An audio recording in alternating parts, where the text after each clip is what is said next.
believe this. I never thought I'd see you act this weak. What do you mean? Listen to me, Eva. We're doing this together. No, you... Eva, I need you. Say that one more time. I need you. I can't fly the wig by myself.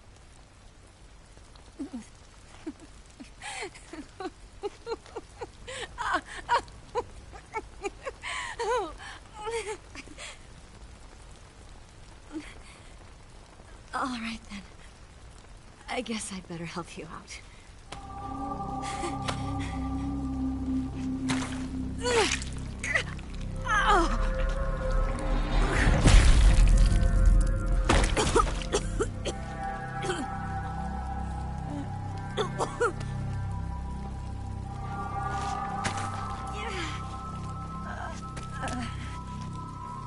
You're lucky to have me.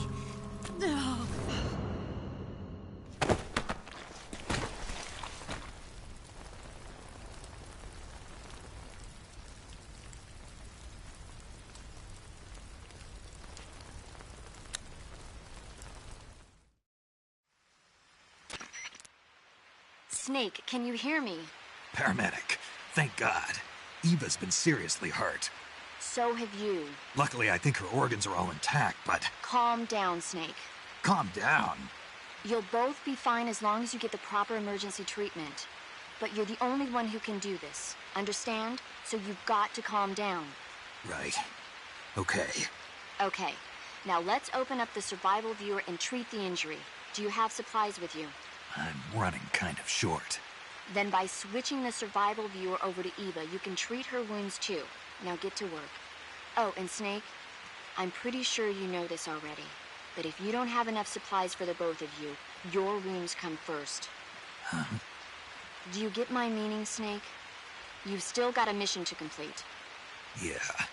I know what I have to do. Snake? Like this.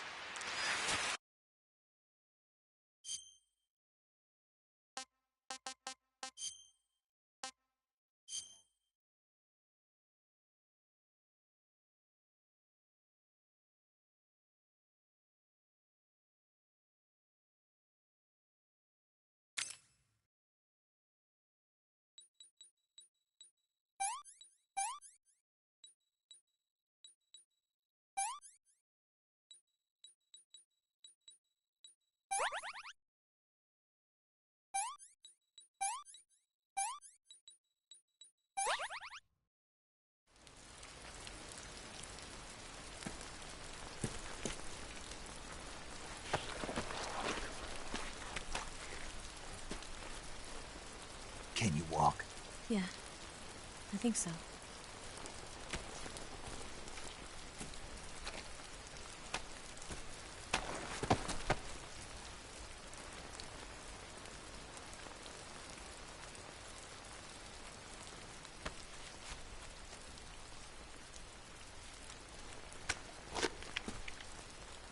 Here. It's different from the Mauser. When you're using a two-hand grip, you have to be careful where you put your hands or your fingers will get burned by the exhaust gas from the cylinder gap.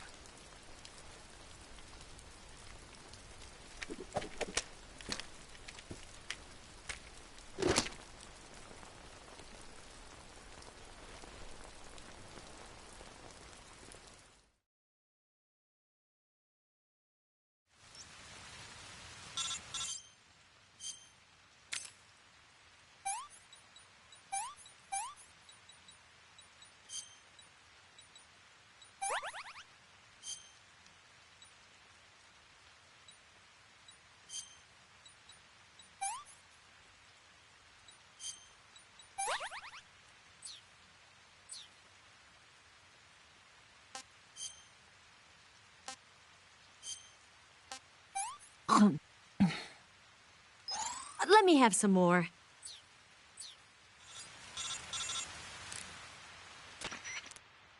Snake, are you all right?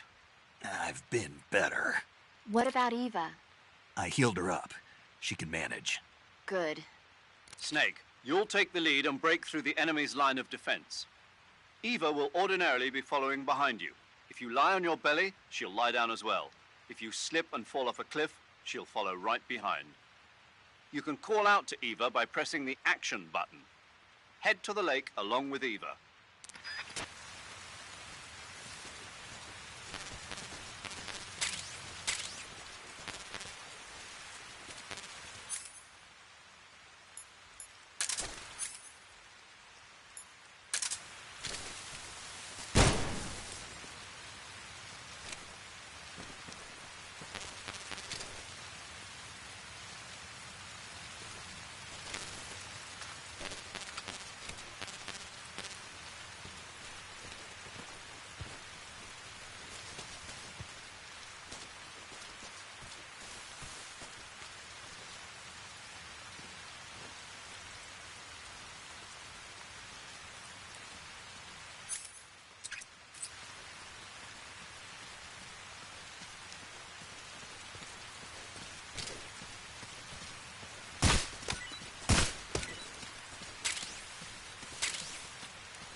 Somebody there.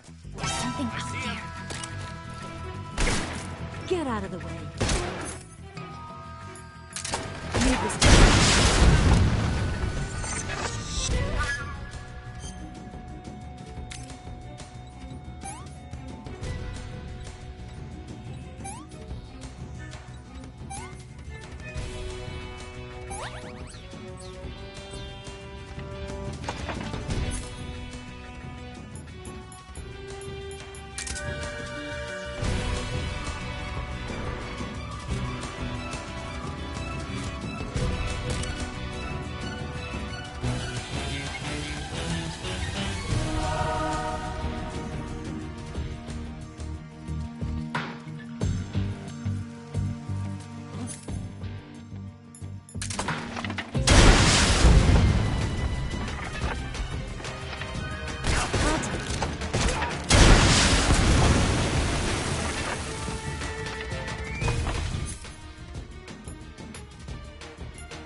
Where'd you go?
There?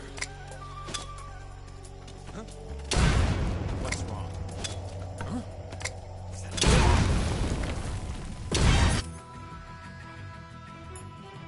Hostiles. Over there? Get out of the way.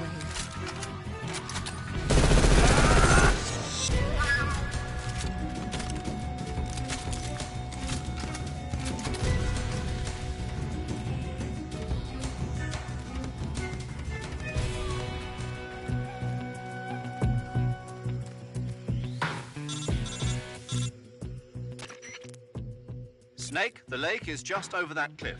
Eva should be able to climb it if you help her. Keep her close to you.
No good.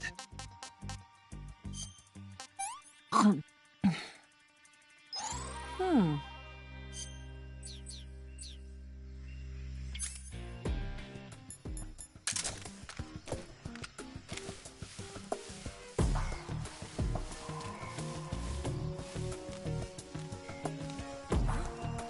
that?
I see him!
Where'd you go?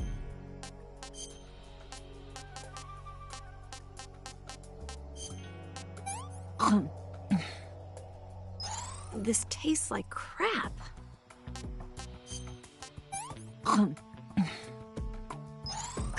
Yuck. Ew.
Where'd he go?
I'm so hungry.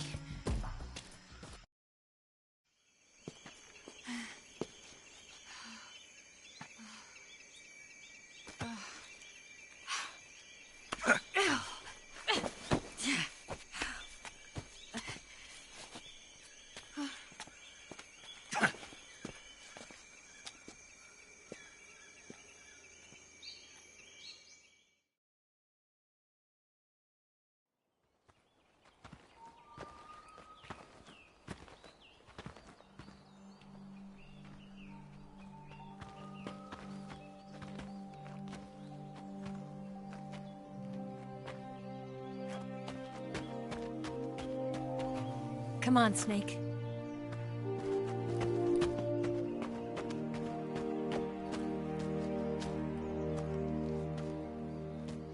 We made it.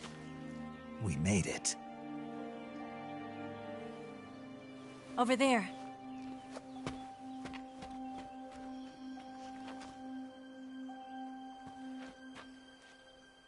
It's the boss, isn't it? I'll go get the wig ready to take off. Right. I'll leave you two alone. But come back in one piece, okay?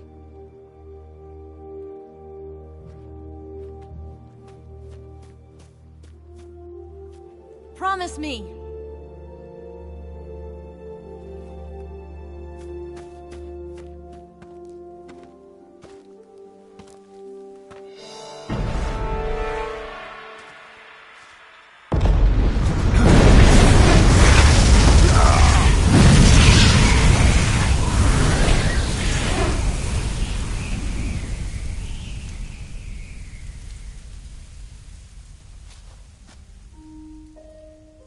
Life's end. Isn't it beautiful? It's almost tragic. When life ends, it gives off a final lingering aroma. Light is but a farewell gift from the darkness to those on their way to die. I've been waiting, Snake, for a long time. Waiting for your birth, your growth, and the finality of today. Boss. Why are you doing this? Why? To make the world one again. The world used to be whole. But with the end of the Second World War, the philosophers began to fight amongst themselves, and the world was torn apart. The Cobras, my comrades who trained and fought alongside me, were torn apart as well.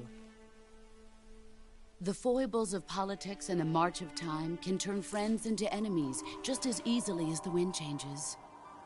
Ridiculous, isn't it? Yesterday's ally becomes today's opposition. And this Cold War?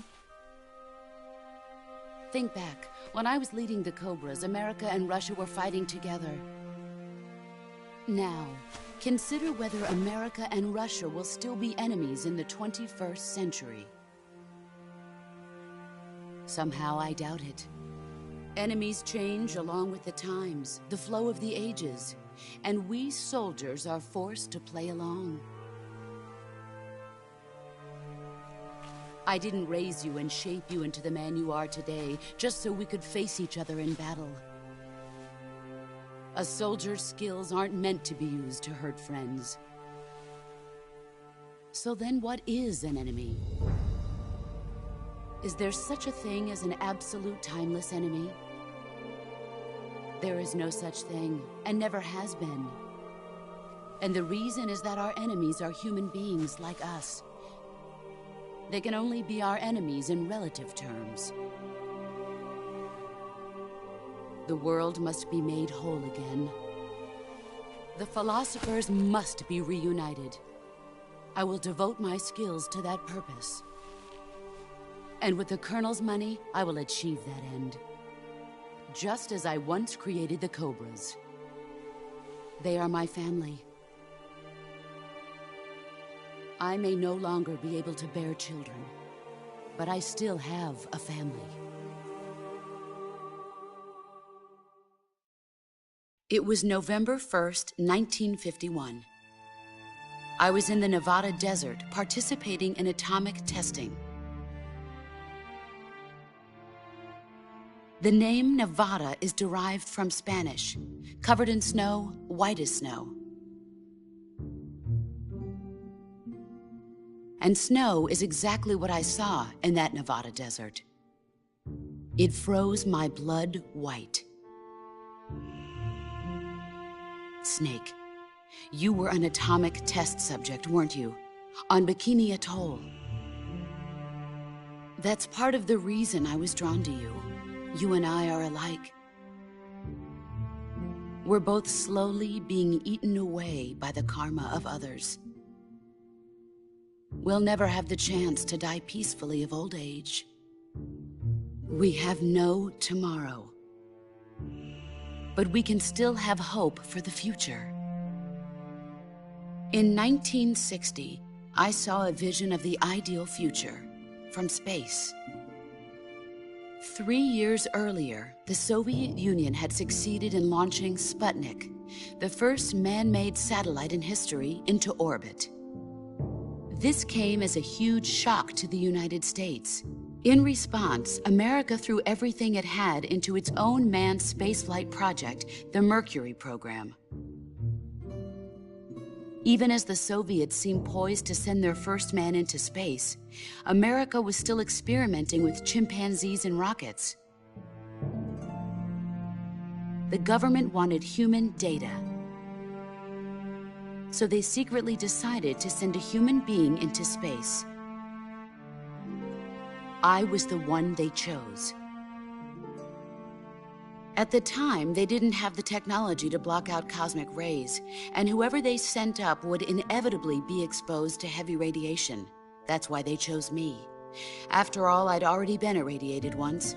Of course, you won't find any of this in the history books. I could see the planet as it appeared from space. That's when it finally hit me. Space exploration is nothing but another game in the power struggle between the US and the USSR.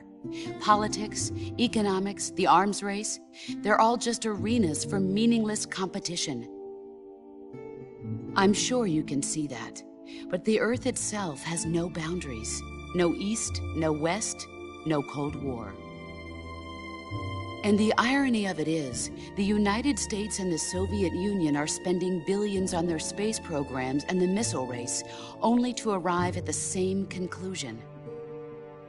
In the 21st century, everyone will be able to see that we are all just inhabitants of a little celestial body called Earth.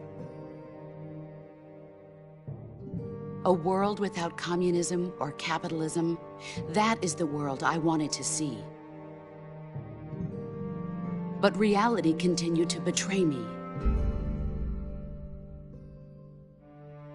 In 1961, I was sent to Cuba, to Bahia de Cochinos. It was part of a CIA-sponsored invasion under the guise of taking Cuban exiles back to their country. But the US government betrayed them.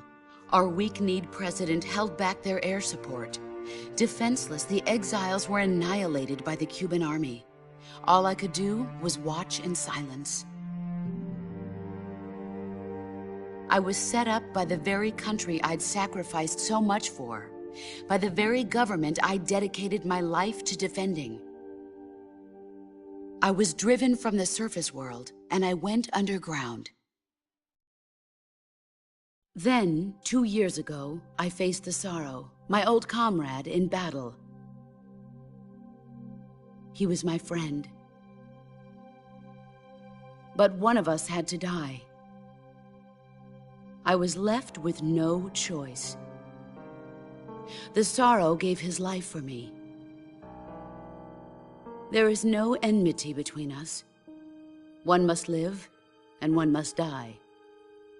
That was the mission.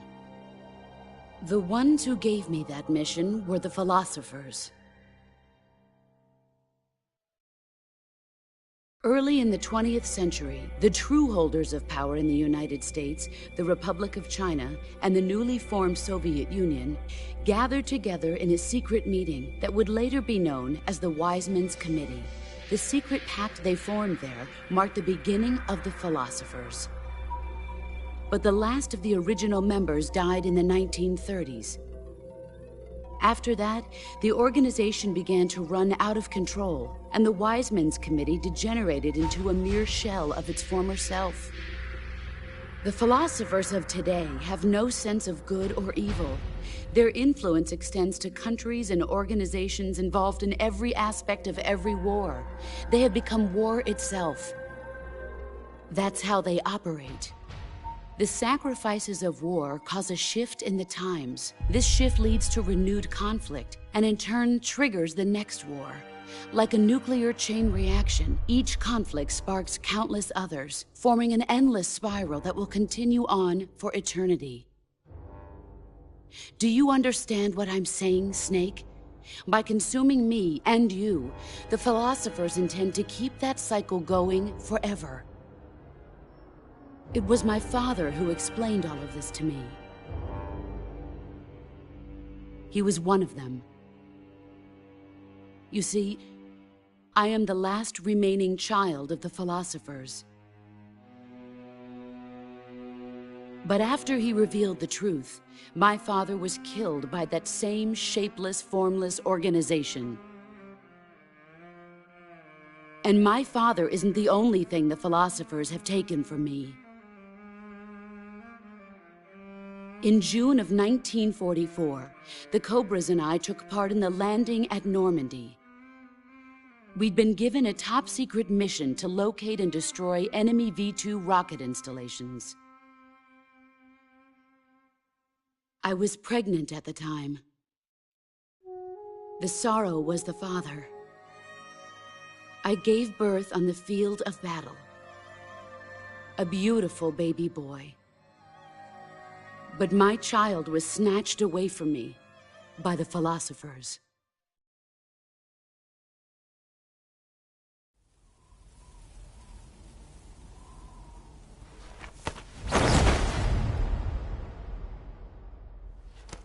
Look at this scar.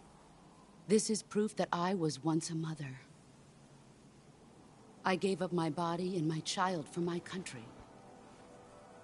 There is nothing left inside me now. Nothing at all. No hatred, not even regret. And yet sometimes at night, I can still feel the pain creeping up inside me, slithering through my body like a snake.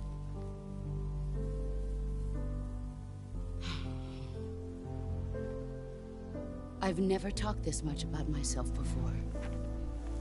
Thanks. Thanks for listening to me.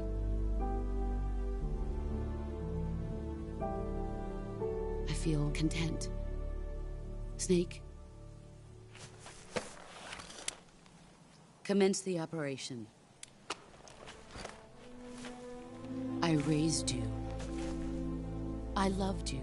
I've given you weapons, taught you techniques, endowed you with knowledge.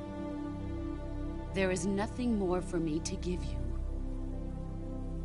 All that's left for you to take is my life, by your own hand. One must die, and one must live. No victory, no defeat. The survivor will carry on the fight. It is our destiny. The one who survives will inherit the title of boss.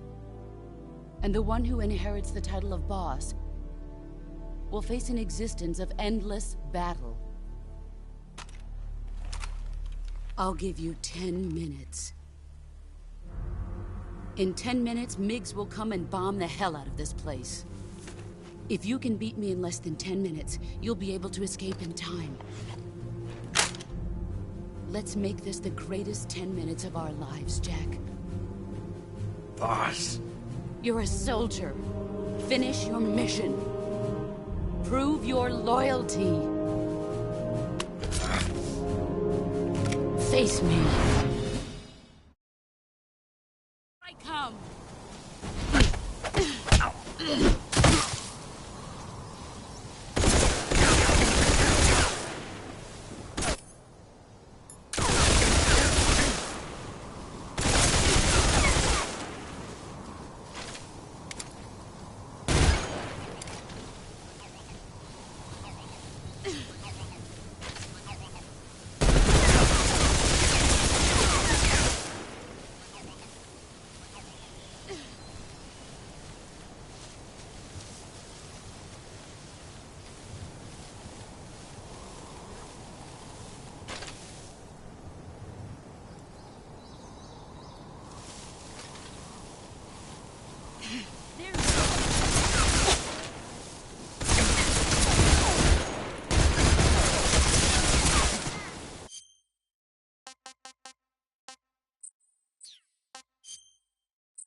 I come.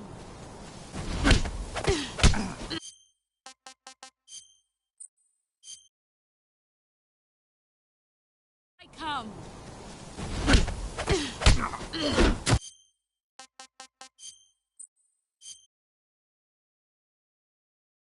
I come.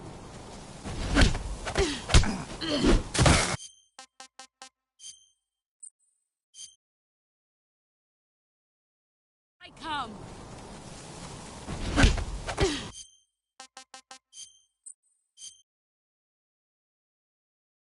I come.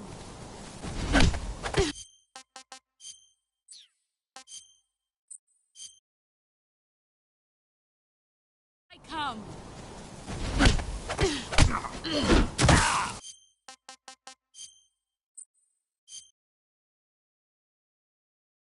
I come.